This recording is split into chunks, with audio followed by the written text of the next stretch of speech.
Hello and welcome to the episode of Motoring Middle East. Today we're checking out the all-new Ford Explorer. This car's been around in the region for a really long time, but it's all new for 21 with a completely different platform, drivetrain, pretty much everything. And I've always liked these Explorers going all the way back to the 90s because they do things a little bit differently. Whereas your typical Japanese car tends to focus on off-roadability and reliability and pretty much getting the basics right. The Fords have always gone a slightly different way. They've featured comfort, technology, luxury and space, and you can get a luxury version of this car as the Lincoln Aviator with a much more powerful engine, but this one's no sweat either. I mean, it's got a pretty darn good engine under the hood. Now there's no longer a V6, there is only 4 cylinders as the standard motor, so it's a 2.3 litre 4-cylinder engine borrowed from the Mustang, 310 horsepower and well over 300 foot-pounds of torque, 10-speed automatic standard 4-wheel drive. So pretty much everything is new. Should be a slam dunk, right? Well, it's a little bit more complicated than that. As you're about to find out, it kind of leaves me struggling a little bit sometimes. But it is a pretty good car. And let's start with the design, which I really like. Okay, new Explorer, what have we got? Well, quite a bold design actually. I really like the way this car looks. It's got that big sort of brassy grille up front. And I don't mind chrome on American cars because they look good with chrome. Look how bold the lines are. I like that the way everything just looks so brash and American. Shiny wheels though, I'm not so crazy about shiny wheels. Shiny bumpers, shiny grills, fine. But it is a well-proportioned car, isn't it? It doesn't look so much like a Range Rover anymore. The previous version really looked like a Range Rover. This one doesn't. So it's just a nice clean piece of design. There isn't too many sort of slashes and scoops. Okay, there is one slash here that goes all the way to the rear tail lights. And of course you have that little rear 3/4 window, which has always been a trademark of the Explorer. Sort of a floating roof, and this sort of rear panel is disguised by blacked out trim here. You've got these classical roof rails. I can't imagine an Explorer without roof rails. They just wouldn't look right. But overall, it's not bad. Lots of people ask me if it's an off-roader. I don't really think so. It's more like a soft road. It hasn't got the ground clearance for it. Although I know somebody who managed to do an entire Gulf News fun drive with this once. Absolutely mad. To take a car like this and go full hardcore off-roading. But guess what? It did it. Good looking car. Big car. This one's a limited edition. So top of the tree. It's got the EcoBoost engine because, well, they all have EcoBoost engines now. Can't get any V6s anymore. Not that I complain. Alright. Where's the button to open the door? Where's the button? You can't see it anymore. So you gotta look for this little triangle here. That tells you where the button is. Get out of the way. Big boot.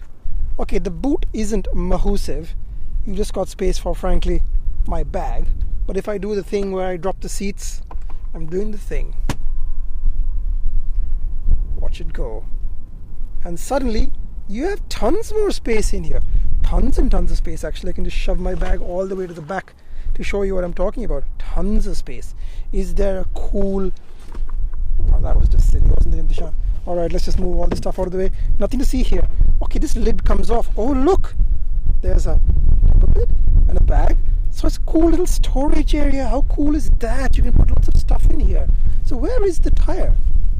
Is there a spare tire? I don't think so anymore. That's cool. You have a little hidden area. Alright, so that makes me think, what are these then? Okay, more storage areas. Well thought out, Ford. So, you've seen that third row seat. What's it like to sit in it? I'm not expecting good things. Let me find out. Once again, I apologize in advance for subjecting you to my horrible knees. But it is hot, so leave me alone. What's it like in the third row? Well, you could put kids here pretty easily. Better than the Highlander, that's for sure. Which is a sort of chief rival, the Highlander hybrid.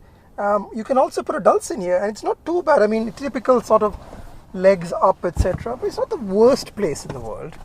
It is all pretty cheap and nasty in here. The plastics are pretty scratchy and lower rent. There's no USBs. There is an AC vent for your sort of little third row prison, but it's not the worst place in the world.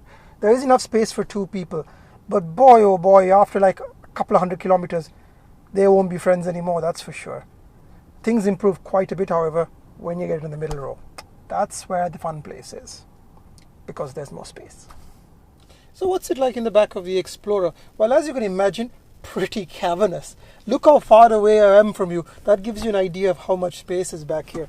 Tons of legroom, tons of headroom, even with a panoramic sunroof. I mean, come on, who doesn't love a panoramic sunroof? For once, one of my favorite things, there's no rear seat entertainment, because I don't have kids. Parents everywhere are probably cursing me out. There is probably a rear seat entertainment option available, but I don't like it because I don't like to look at the screen. Having said that, if you have kids, I'm sure the dealer will sort something out for you. This is a top of the line limited, so it must be an option. Must be. What else have we got? Well, I would say it's quite comfortable. Seats are quite high. Weird lumbar, like it really kind of pushes you back. Oh, and you can actually slide the seat all the way forward and recline. Not too bad, can't complain. Armrest. Has an armrest. Does it have USBs in the back? It's got one USB and one micro USB. It's also got a 150 watt charger, so basically you can plug in your laptop, so cool in the back. You've got independent full controls for the rear climate control system. Not bad. I'm not going to complain. Definitely pretty decent. You got your own AC vent up here. You got your own light and a coat hook. It's not bad actually. You could take 5 people in here. They may not love it, but you could take 5 people in here. So, what is the interior of the Explorer like? Well, lots of cool stuff and some not so nice stuff. But let me get through the good stuff first. Got a pretty comfortable seat. It takes a little getting used to find that position, but yeah, it's okay. You've got good sight lines, so the cowl is nice and low across the dashboard, which means that I've got really good visibility, once I get rid of that, in all directions. I like having visibility, a good big glass house. You've also got your controls up here for, well, your panoramic sunroof and the like, lights and so on. Probably an SOS button in there. Yes, it is, to call the authorities if you get into trouble. Let me open the pano sunroof while I'm working away here. So what's the infotainment like? Well, it is a pretty nice big screen, isn't it? I think it's the new Sync 4 system, audio, phone, navigation. Who's Richie? I don't know who he is. Mobile apps, settings, etc. Pretty easy, pretty straightforward. And of course you have CarPlay, which you end up using 99% of the time anyway. Good strong AC, by the way. Very good and strong, although it isn't that hot. Nice random buttons down here. So this is parking. Hazard button, nice and easy to find. And of course this gets your 360 cameras up. Pretty cool. Tune button down here. I should point out, sound system. Quite good actually. Bang & Olufsen sound system. Cooled seat, heated steering wheel. Of course, nice simple climate control system. So everything is out here. No extra buttons, no extra screens. Nothing to distract you from the process of driving. Pretty powerful as well. I don't like having the gear knob. I just had it on my Ram for like 4 years and I'm so happy to go back to like a gear stick. Like, I just don't know what's wrong with gear sticks, people. It does work, and you've got a manual mode which you'll never use. And of course there is a, show you right there, there is a paddle shift. It will never get used, let's be honest. Okay, parking brake, that's basically parking brake hold.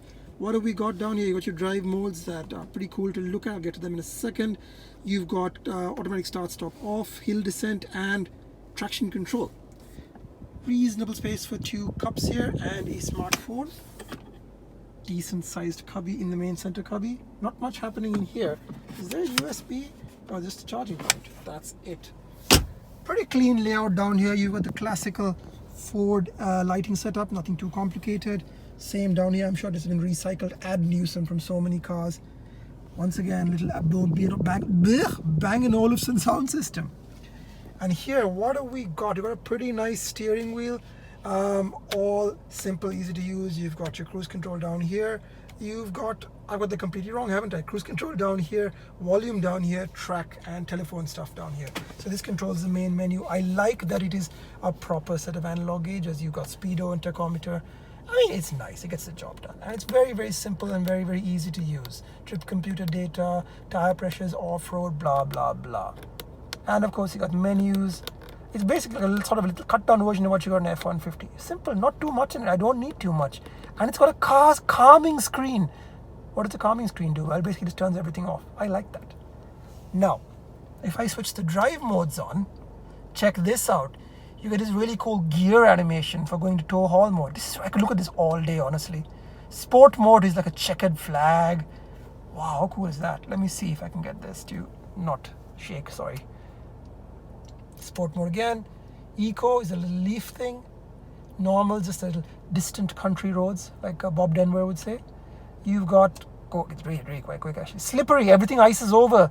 The Ice King of whatever from Game of Thrones is coming. Trail, look at those rocks. And finally, deep snow and sand. You can't really see it with my camera, but basically it turns everything into a mixture of snow and sand. So if all that sounds good, and it is pretty good, what's my issue with this car? Well, my issue is really one of quality.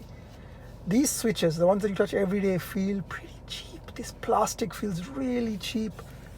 Nothing that impressive about it. It just feels okay, like something out of a Korean car. And I'm not talking about the Korean cars. I've not had the Korean cars like 5 years ago.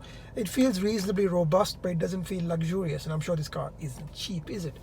Same problem when I get to the main cluster. All this stuff just feels a bit cheap and nasty. So I was starting to discolor already. The fit and finish is all over the place. Like, look at that line there. It's not consistent, that shut line. That's the problem. Oh, and by the way, it's quite hard as well. It is leather, but it feels concrete. Even up here, I'm thinking this would be soft, but no, quite hard. So yeah, the material quality really leaves a lot to be desired. And even the leather, this is the only nice piece of leather here on the center armrest. The regular stuff is just kind of hard wearing. I mean, it's perfect. It's, of course, you do get air-conditioned seats, but I just think they could have done a better job on the materials. The materials are not good enough for this price of car. So what's the Explorer like? For everything they've done right, there's something they've not quite finished. For example, look at this interior. I like the ergonomics. I like the wood sort of slash on the across the dashboard. I like the ideas of it, the visibility. But the materials are just so cheap and scratchy. It feels like Fords of the 1990s, not a Ford of 2020. Same goes for the steering wheel. Nice layout, everything is very logical, but the buttons are a bit weird. Look at that Toyota thing where you got to like put your hands down here to get the volume buttons and to change tracks. And then again, same cheap, scratchy plastics. I really won't like this car. I love that they have analog dials and they don't have a stupid heads-up display, which I never use. I like the screen, but occasionally it's glitched out on me and I've lost the rear camera, and then every once in a while you have these little like software problems that make you go, the car's not right. What about power, you say? Good power, 2.3 litre 300 horsepower engine. When you're going flat out, it does put power down. It definitely does put power down. But then can you see that, right? The gearbox just goes clunk. What's going on there? Why is the gearbox so unrefined? It feels like the Raptor that I drove in 2017. It's just like, guys, figure this out. Figure the calibrations out. The 10-speed automatic is not a new gearbox at this point. It's been around for about 2 or 3 years. 2.3 engine's not been around for ages as well. But ride again, generally good. But then at low speed, bizarrely stiff. Yeah, it's not exactly a cloud of air that I'm riding on right now. It is not a cloud of air.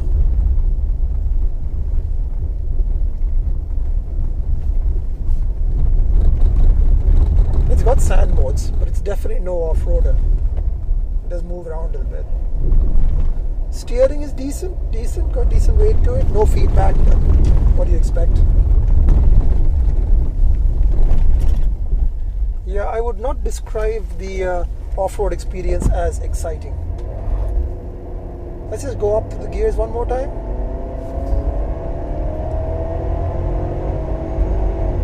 It's quick. But again, look at that gear shift. What's going on? And if you think, okay, but come on, Iftishan, you're basically putting full power. A rough gear shift I can sort of excuse. It happens all the time at slow speeds as well. It just never seems to pick the right speed of gear shift, either too sharp or too slow. So that's kind of an issue. But I really want to like this car. Honestly, compared to everything else in the segment, I do like it. Like, the Prado is nice, but engine, let's be honest, the 4-litre engine just should be taken out and shot. Nissan doesn't really have it. That petrol V6, come on, it's huge and the engine is terrible. X-Trail, not too small. And that big family car, there aren't too many rivals. I like the Explorer, but there's a problem, and the problem is the Toyota Highlander Hybrid. The Highlander Hybrid is really good. I really like the Highlander Hybrid. Just gets the job done. I mean, it's not as powerful as this, but fuel economy is better, and this is not bad on fuel economy. I should point out about 10.5 litres per 100, but the hybrid is definitely better. It's much smoother, feels very well made. AC is just as good. Slightly smaller, so it's more practical. I think the Explorer probably has the edge on space, but I think the Explorer definitely has the edge on space and maybe pace. Definitely the engine's got more poke to it as well. Definitely got more poke to it. But it does weird. Again, really weird. Hung onto the gears, came down, clunk into the next gear. That's not good enough. I think it would annoy people who buy this car. It's a shame because I really, really want to like this car. I like Fords, I like Explorers. You put the two of them together, then you have a car that I like, but it doesn't feel quite finished yet. Now, full proviso. This could be just this car, which has been treated pretty badly, I'm sure. It's part of the press fleet. Maybe the regular cars are fine. So I don't want to make a blanket statement that all Explorers are bad, but this one definitely hasn't lived its best life. So maybe that's the problem. Again, got Michelin tires underneath, so it's got very good insulation, tire noise. I can hear that guy on his big motorcycle, which is kind of cool, but I can't hear anything else. Not too much wind noise, not too much tire noise. Quite refined on the highway. Highway ride is good, but again at low speed it's a little bumpy, as you just saw. So yeah, it's a tough one, this Explorer. I want to say it's a good car, but I think it just needs another year of updates to make it perfect. Not saying that you shouldn't buy it, because I think most people buy it. The tech package is good, the fuel economy is excellent, the power is decent. But I know that the Explorer in 2 or 3 years, when the first facelift comes out, that's going to be a really, really good car. No question. Oh, I haven't even mentioned handling. I mean, handles okay, it's a little tidy, but it doesn't have that sort of precision that you've come to expect from European Fords, certainly. It feels a bit loose and woolly and imprecise, and honestly the steering's a bit numb, but gets the job done. It's direct. It's just like a German car. I mean, the German cars also aren't that great when it comes to the handling side of things. They're just tidy. So that's this car in a nutshell. Good enough. Some interesting bits to it. Like I like the way they have done the cook. I like the ingredients. I just don't think the chef's quite finished the cooking yet. That's sort of uncertain. No, thanks for watching. Hope you do tell me what you think of an Explorer. And if you're not, you'll probably leave me a nasty comment, as most people always do. I'm Imtishan, this is Motoring Middle East. Facebook, Instagram, YouTube, etc. Established 2002, and we're still going. Thanks for watching.